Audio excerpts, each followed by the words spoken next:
All right. Hi, guys. Welcome back to the Black Carnivore channel. This is my YouTube channel, and I'm really excited to talk about all things carnivore with all of you. I am just getting started with learning how to use the live function, so please bear with me. I actually discovered as I was doing this that there is no way to practice going live but to go live. So, here I am trying all of this out. So I actually wanted to, talk today about my new air fryer, which has a whole lot of really cool functions, and I want to talk about that. But first, let me see if I can pull up. That's not what I meant to do. Oh my goodness, this is so weird. So I want to talk though. Let me see. I want to pull up any chats in case there are any questions, and I'm not sure how to find the chat window. Um, anyway, so I just bought a Ninja air fryer, and I think it has. I got the smaller size one. There was an extra large and a regular size one, and the regular size one has four functions. So it's an air fryer, an air roaster, a it has a reheat function, and it has a dehydrator. So, I mean, I bought it basically mainly for the air fryer because I use the air fryer function constantly. But, I thought the other functions were actually pretty intriguing, so I decided to give them a try. I'm actually not really clear what air roasting is versus air frying, so I will have to give that a try. But I don't often like roast chicken or something like that, so so I'm not sure how often I'll be using that. But the air fryer itself is fantastic. In fact, I find that my old air fryer it actually took longer to cook things, so I actually have to kind of recalibrate all of my recipes and the things that I normally do to adjust for that, because it really is the Ninja is like it really is a great machine. I'm really surprised, and I am loving the non-stick. It works so much better than my old one. So, the thing with non-stick, I feel like, is it almost immediately gets chipped. And then, of course, once it's chipped, whatever chemicals it is like leaching into your food. I don't really feel comfortable with that. And, as it's chipping, like, it continues to come off. So I know it's like going into my food, and, I'm really not cool with that. So, my last air fryer began chipping like almost from the get go. So, I didn't feel comfortable. Like, it was the food when it's in the basket is okay, but as the fat and stuff collects below, I didn't even feel like I could save that because I didn't know what was in it. So eventually, all of the nonstick coating in the base of the basket chipped off, and I used a little Brillo to kind of finish that off and to just get it all off. So then, once that happened, I started to feel like I could save the fat drippings that came out of the food by that time. But I mean. That was like a 6-month process. But this Ninja stuff, it's got a ceramic non-stick coating, which really seems like it's going to hold up. It's not going to scratch. It's not going to get messed up. And that was a weird thing too with my old air fryer. It's like I never used utensils in it, so I don't even know how it started flaking or why it would start flaking. I mean, from a sponge and soap, that shouldn't be. But in any event, the Ninja's non-stick coating seems great, and it's super easy to clean, so I'm really excited about that. So anyway, I started. So I've cooked a couple of things in it. I'm still, hold off and wait to do like my, final full review. Maybe I will wait a week, a week's worth of cooking. But I did try out the dehydrator function 2 nights in a row. So the dehydrating takes 6 to 8 hours. So I have been doing it overnight. And so the first night I did a very lean beef that had no fat on it.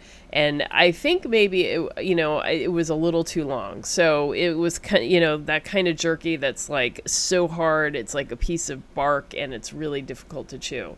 So that was not quite as tasty as I would have liked. So I decided to try again. This time I did a chuck roast that was really nice and fatty. And oh my God, it was so good. It was so good. And I also took more care to salt and pepper it. So it was a little more seasoned than the first one. But it was really, really good. So I've read, and certainly a lot of people commented, that when you make a jerky using fat, the fat is not as stable, so you can't store it for a long period of time, and it may in fact go rancid. So so I don't know. I made the chuck roast. I actually ate the whole thing, so no worries about things going rancid. If I were trying to save it for a long term, I guess I would have to be more thoughtful about that. So I'm not sure where I land on that. But it was really, really good. I was really surprised. And people say it's raw, so that's actually, that makes me wonder, the benefits of eating raw, the idea that you're not killing the enzymes and not destroying some of the vitamins that are in the meat. That's some of the benefits of eating raw. I wonder if you can get those benefits by eating dehydrated. Raw is okay. I enjoy the taste, but it's not something that I really want to eat all the time, long term. But the dehydrated was delicious. I could eat that a lot. So if I could do that and get some of the benefits of raw, I might really think about that. So, if I were to really do it hardcore, though, I think I would need to get another dehydrator, something bigger, because, I think with the air fryer, you can only get 1 pound of beef at most in the air fryer at a time. So, it's limited. It's more for, recreational fun. I do want to try one pemmican recipe, and as soon as I can. And for that, I would need, I think, a pound of dried beef. So I'm gonna have to see about that. So anyway, these are some of my initial thoughts about the air fryer. I don't know if you have any comments. I can't seem to figure out where the comments would be on here. Found the comments. Awesome. Timothy Johnson. Hey, thank you so much for writing in. You have 2 air fryers, and the Ninja proves much easier to use, so it's our daily go-to. Yeah, awesome. And fat gets bad. You used filet mignon jerky once, and it was worse than the Eye of Round. Why? I wonder why you thought it was worse. Because I was thinking in my head that I would try the filet mignon, but what is it? The bottom round or eye round? That's probably, certainly cheaper than using the filet mignon. But it seems like that's a common go-to for jerky. I have to say that as I have, been eating this way and eating a lot of carnivore foods, I guess the sophistication of my palate has evolved. And so I really do taste a significant difference between different cuts of beef. And it's not just their fattiness, but it's like their actual flavor. And so I actually really like the flavor of chuck roast, and I don't so much like the flavor of filet mignon. So I'm curious as to, how I might feel about the Eye of Round versus other stuff. You were saying Timothy, you were saying that the, I guess it was the filet mignon was more tender, but it had worse texture and taste. And you think the leaner cuts actually have more beefy flavor than the prime cuts. that might be the reason. Yeah, I don't know. I'm actually really curious. I did have a conversation with a butcher one time who was saying that the tougher cuts, or the muscles that work more, have more flavor because there's more blood vessels going to them. There's just more stuff happening there, and so they have more flavor, and that's why you might find that chuck roast tastes better than like a filet mignon, which is a very underused muscle in the cow's body. So I don't know.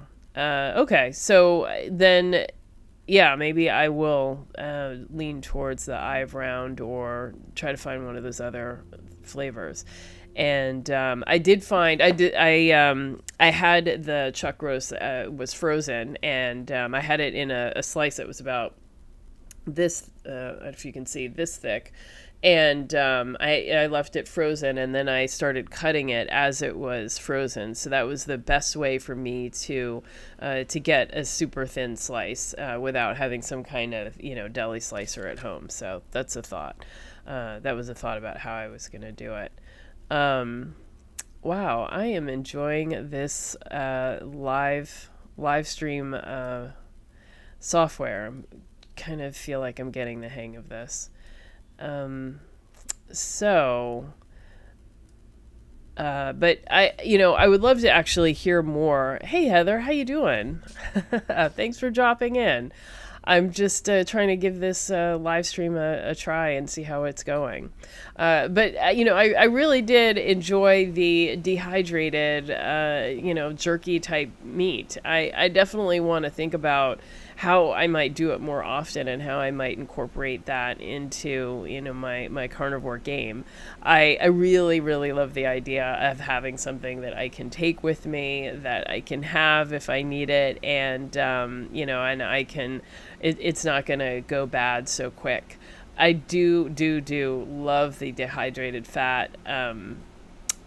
I don't know. I think I might even like it more than, regular cooked. So I'm actually kind of curious as to what it might taste like if I had suet, chunks of suet that I tried dehydrating overnight.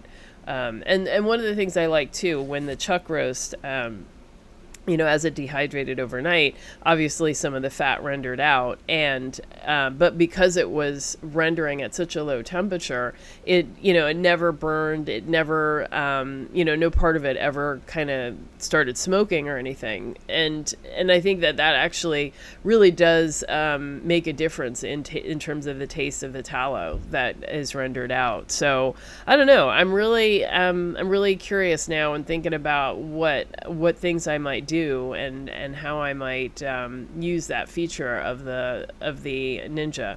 I didn't think I was going to do much with it, but I might be wrong.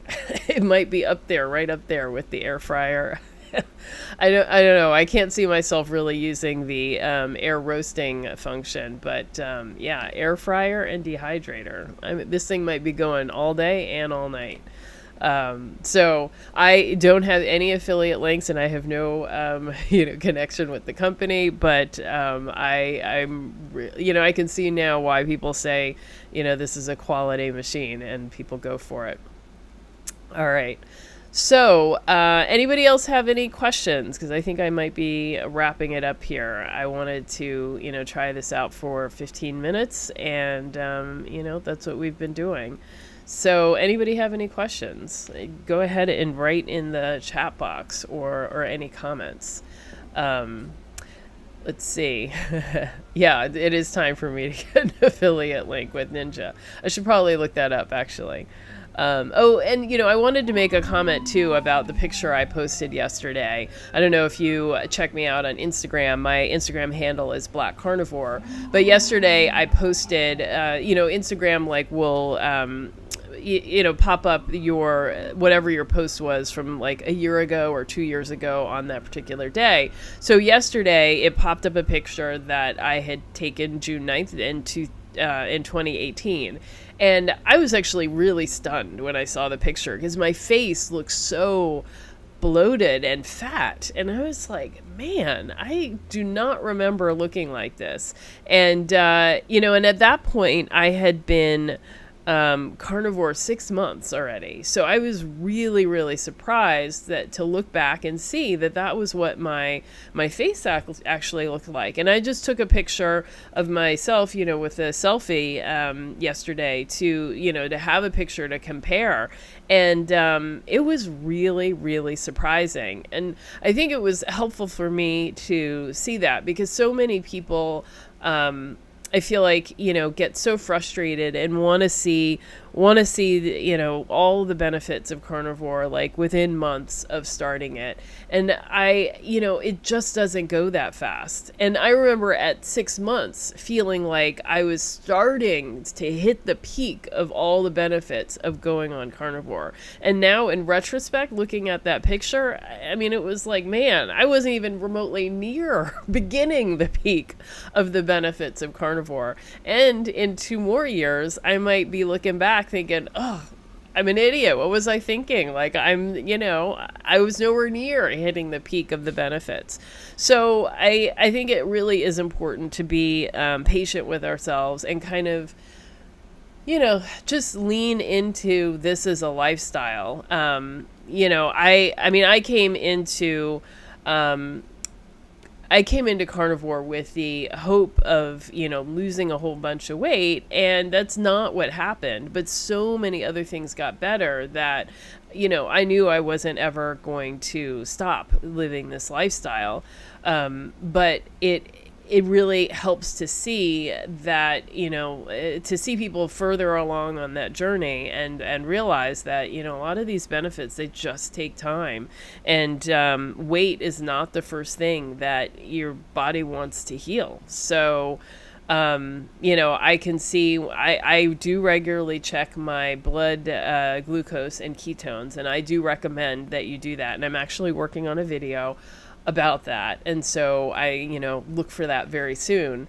But I really do believe that it is important to to be checking your blood glucose and your ketones, because that gives you a better sense of your progress. And it's obviously not the be all and end all, but if you can see that your fasting blood glucose is coming down and it's in the 60s, 70s, even the low 80s, that you have made significant progress. And frankly, when I started keto, like I never tested any of that. So I had no idea where I was. And whenever I go to the doctor, they don't always say anything about these things. And so I feel like, I haven't tried to go back and investigate what my blood markers were saying back then. But I wouldn't be surprised at all if my blood glucose was actually quite high.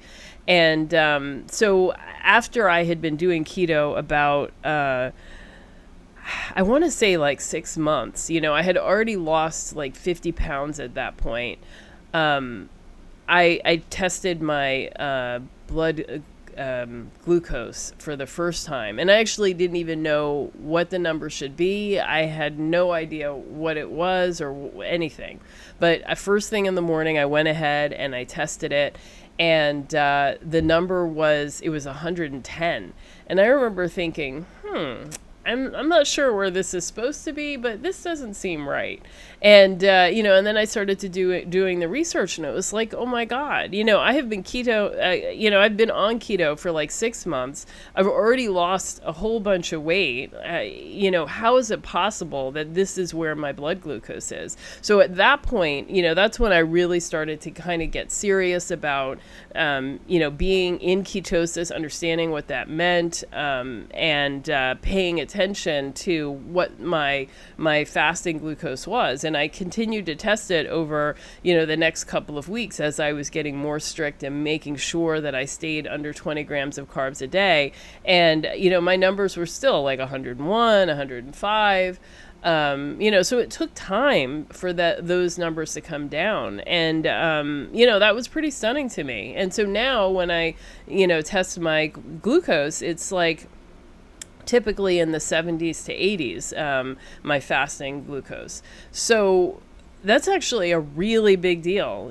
More than like what I weigh, my health, that's an important health marker to be tracking, and that is an important indication of my health. So, so I think that for that reason, it is important to be testing this. And so testing your ketones is great too, and that can be really encouraging. But, your blood glucose does tell a story. And it may, in fact, this isn't part of my before and after. I don't usually talk about, having lost, of being pre-diabetic and going into, getting back into the normal range. But I actually have no idea what my numbers were. And I could, in fact, have been pre-diabetic or even diabetic. I don't know. 6 months and losing 50 pounds and finding that my fasting blood sugar was 110, that certainly would give the indication that I must have been a lot higher than that before I started to change the way I ate. So, so that's alarming. It's very alarming to me. And, I'm very happy now that I have made these changes. So anyway, we've been talking for a good long time. I enjoyed the conversation today, and I hope to do this again soon. I think I want to try to do this more regularly, so I hope you enjoy it. All right, thanks a lot. Bye.